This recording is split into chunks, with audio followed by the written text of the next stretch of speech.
The May sunshine glinted off the polished chrome of Marcus Johnson's work van as he pulled up to the elegant Victorian-style home on Maple Avenue. The van, clearly marked with Johnson Security Solutions and his locksmith license number, stood out against the quiet opulence of the Oak Ridge neighborhood.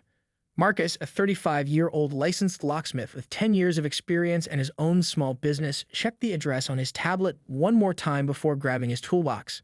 Mrs. Eleanor Porter, an 82-year-old widow who had lived in the neighborhood for decades, had called him last week about installing a smart lock system.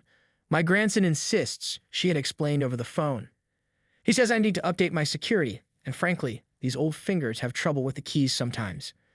Marcus climbed the 3 steps to the wraparound porch, admiring the well-preserved gingerbread trim and stained glass accents of the 1890s home.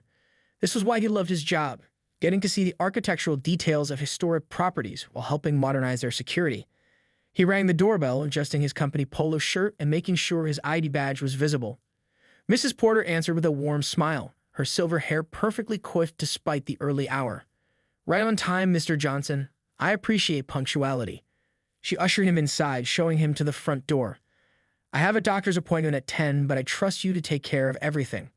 The house will be empty, so you'll have peace and quiet to work." After Mrs. Porter left, Marcus began the careful process of removing the antique brass hardware, documenting each step with photos so he could preserve as much of the original door as possible while integrating the new technology. 20 minutes into his work, the hair on the back of his neck stood up, that familiar sensation of being watched.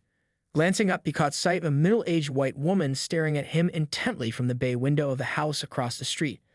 Her arms were crossed, and even from this distance, Marcus could feel the suspicion radiating from her. He sighed quietly, having experienced this kind of scrutiny many times before in upscale neighborhoods. Marcus returned to his work, focusing on the intricate installation rather than the uncomfortable gaze. As he measured the doorframe for the new hardware, he saw the woman emerge from her house in his peripheral vision. She wore yoga pants and an oversized cardigan despite the warm weather, her highlighted blonde hair pulled back in a tight ponytail. She marched across the street with purpose, phone clutched in her manicured hand. "Excuse me, what exactly do you think you're doing?" The woman's voice carried across the porch, sharp and demanding. She stood at the bottom of the steps, not coming onto the property, but positioning herself as a barrier between Marcus and his van. "Good morning, ma'am. I'm installing a new smart lock system for Mrs. Porter," Marcus replied evenly, keeping his tone professional despite the immediate tension knotting in his shoulders. Years of similar encounters had taught him to remain calm, speak clearly, and move deliberately.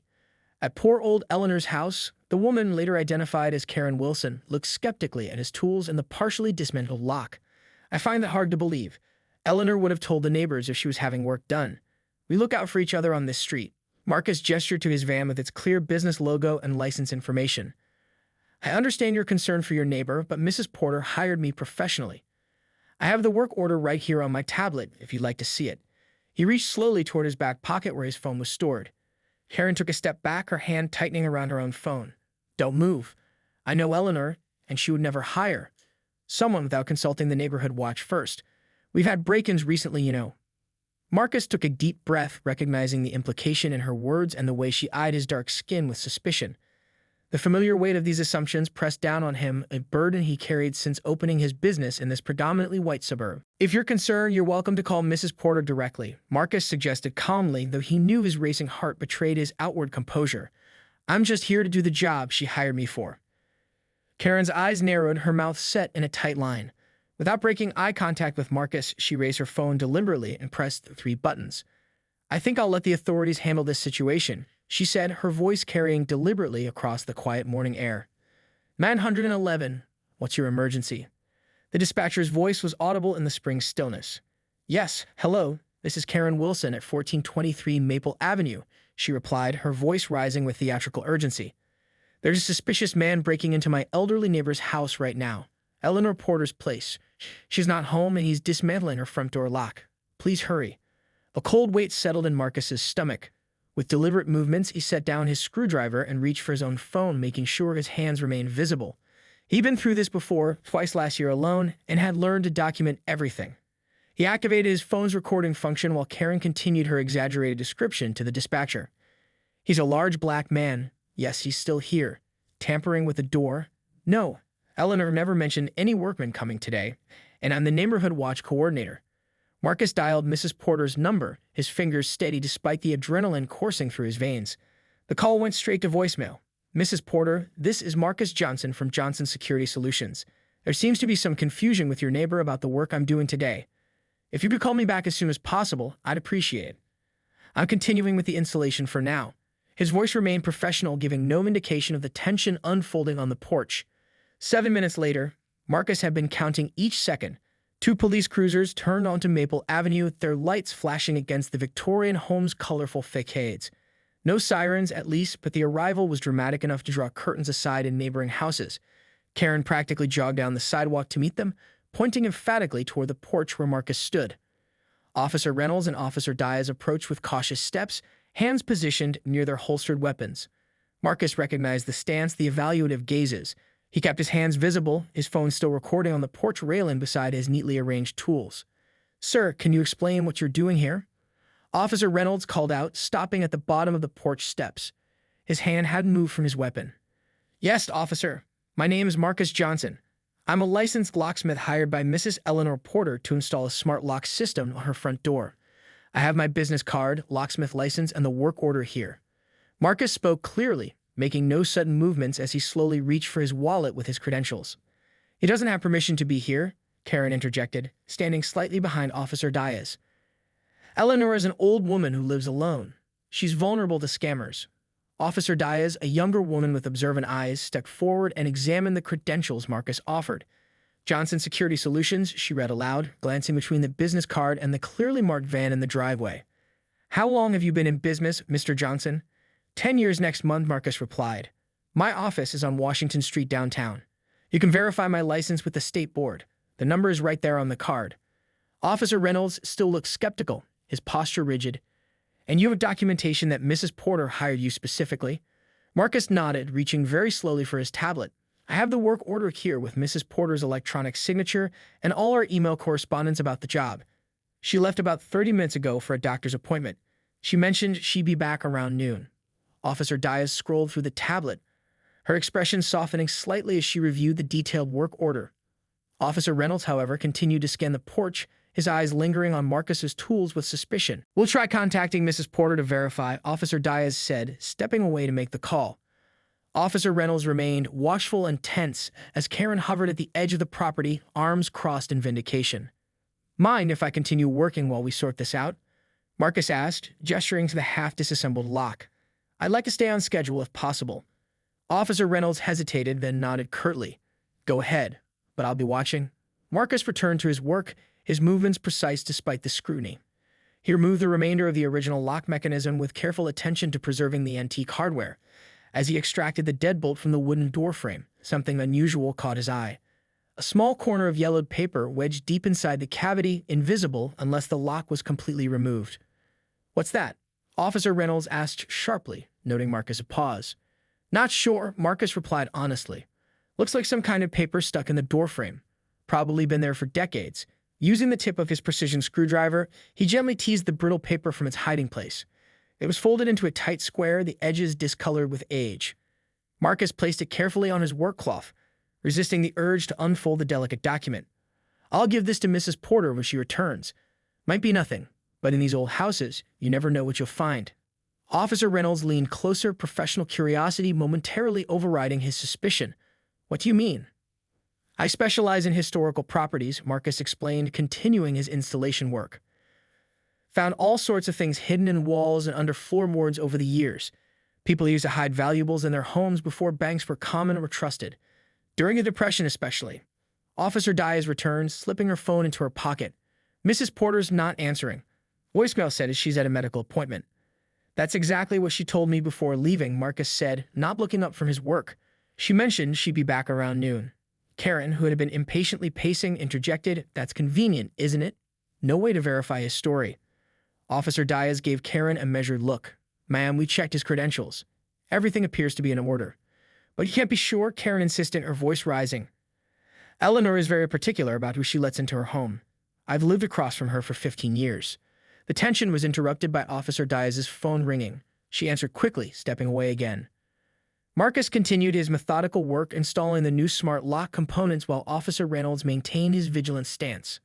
"That was Mrs. Porter," Officer Diaz announced upon returning.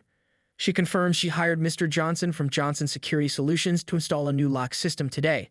She apologizes for the confusion and says she'll be home in about 30 minutes. Relief washed over Marcus, though he kept his expression neutral. Officer Reynolds finally relaxed his posture, clearing his throat awkwardly. "Well then, Mr. Johnson, sorry for the interruption," he said stiffly. "You understand me have to respond to all calls." "Of course," Marcus replied evenly, "just doing your job." Karen's face flushed red with indignation. But she began only to be cut off by Officer Diaz. "Ma'am, there's no emergency here. Mrs. Porter has confirmed this is a scheduled service call." As the officers prepared to leave, a gentle breeze from the open door caught the edge of the forgotten folded paper on Marcus's work cloth. Partially unfolding it, a faded ink line became visible, what appeared to be part of a hand-drawn diagram.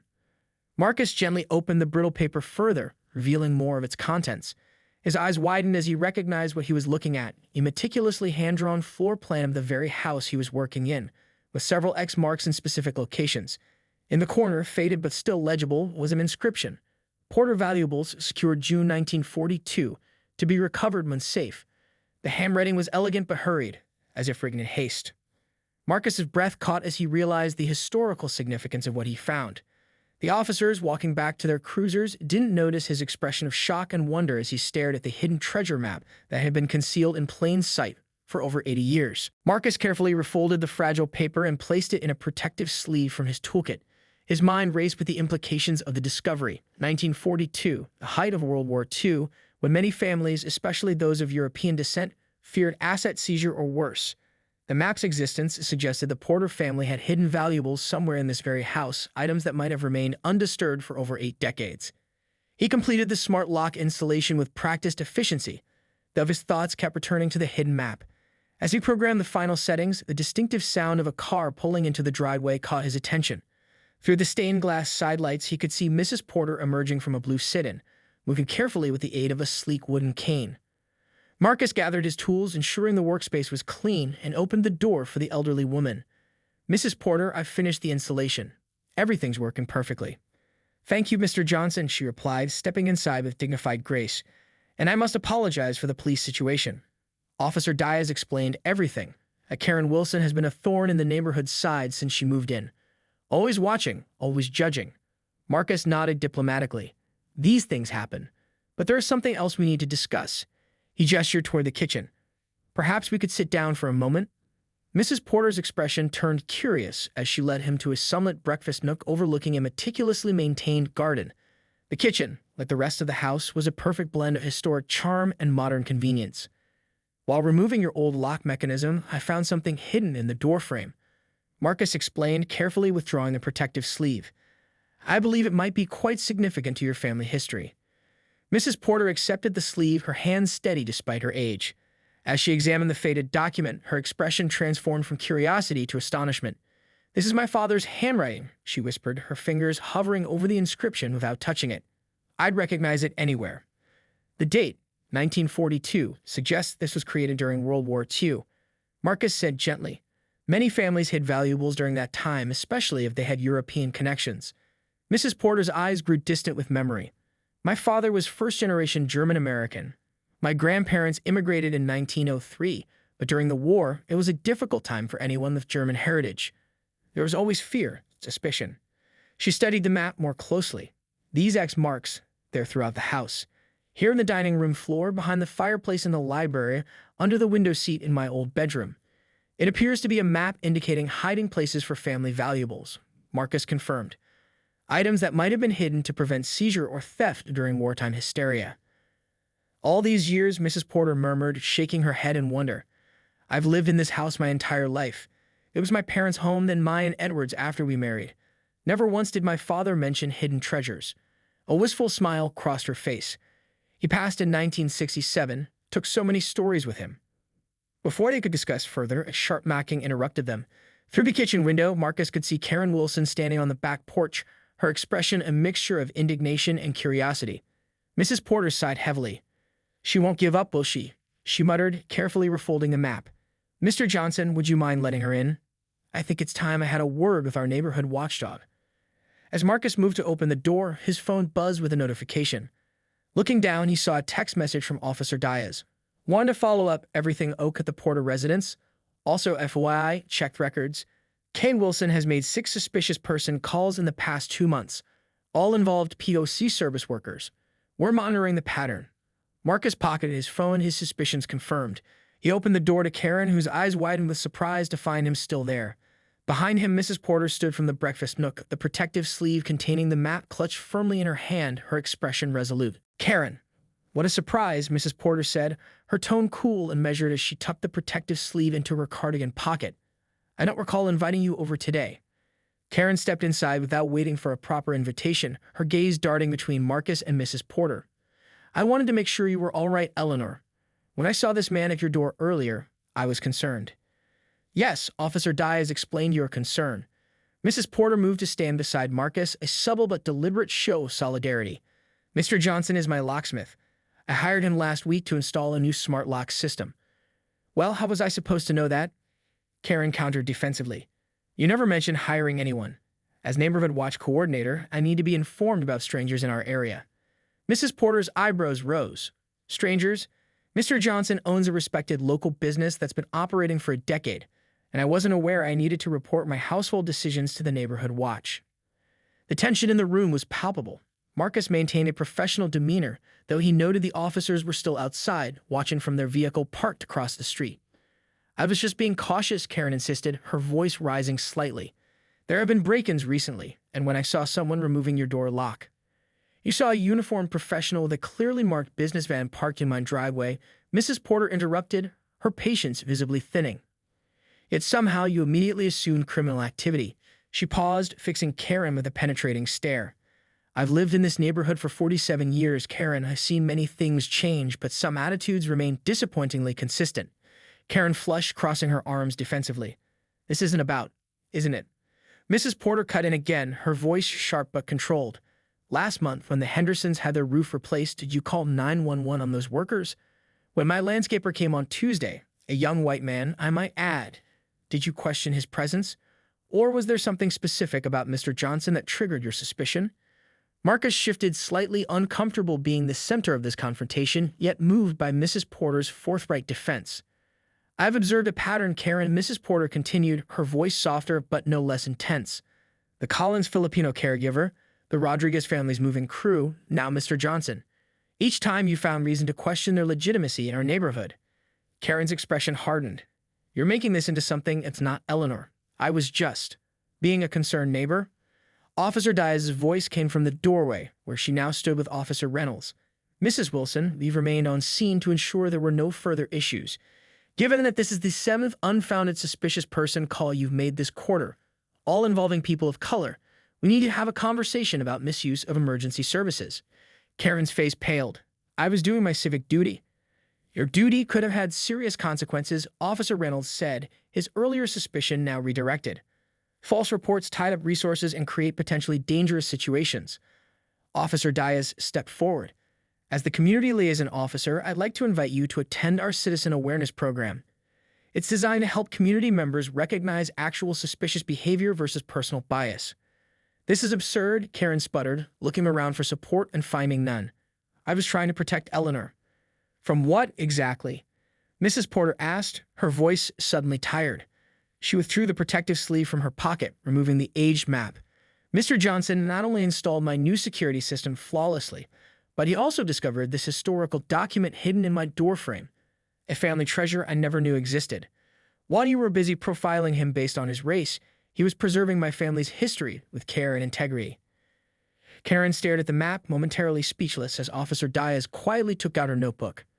"Now," Mrs. Porter said, straightening to her full height despite her years, "I believe you owe Mr. Johnson an apology." 3 days after the confrontation, Marcus returned to Mrs. Porter's home with specialized equipment. The dining room furniture had been carefully moved aside, revealing the original hardwood flooring. Mrs. Porter sat nearby in an antique wingback chair, her eyes bright with anticipation as Marcus used an infrared scanner to locate inconsistencies in the flooring. "There," he said, pointing to a subtle difference in the wood grain pattern. "This section has been removed and replaced before." With careful precision, he used a specialized tool to lift the board, revealing a small cavity beneath. Mrs. Porter gasped as Marcus extracted a tarnished metal box roughly the size of a hardcover book. This matches the first X on your father's map, he explained, placing the box gently on a velvet cloth he brought specifically for this purpose. With trembling fingers, Mrs. Porter opened the latch. Inside lay several pieces of jewelry wrapped in discolored silk, a diamond and sapphire brooch, a gentleman's pocket watch, and a set of pearl earrings. Beneath these treasures was a folded document, German citizenship papers belonging to her grandparents, along with their original marriage certificate from 1896. "My grandmother's jewelry," Mrs. Porter whispered, tears welling in her eyes. "I remember her wearing this brooch in old photographs. And my grandfather's watch. I never knew what happened to these heirlooms. By the weekend, all 5 hiding spots had been located, yielding an extraordinary collection.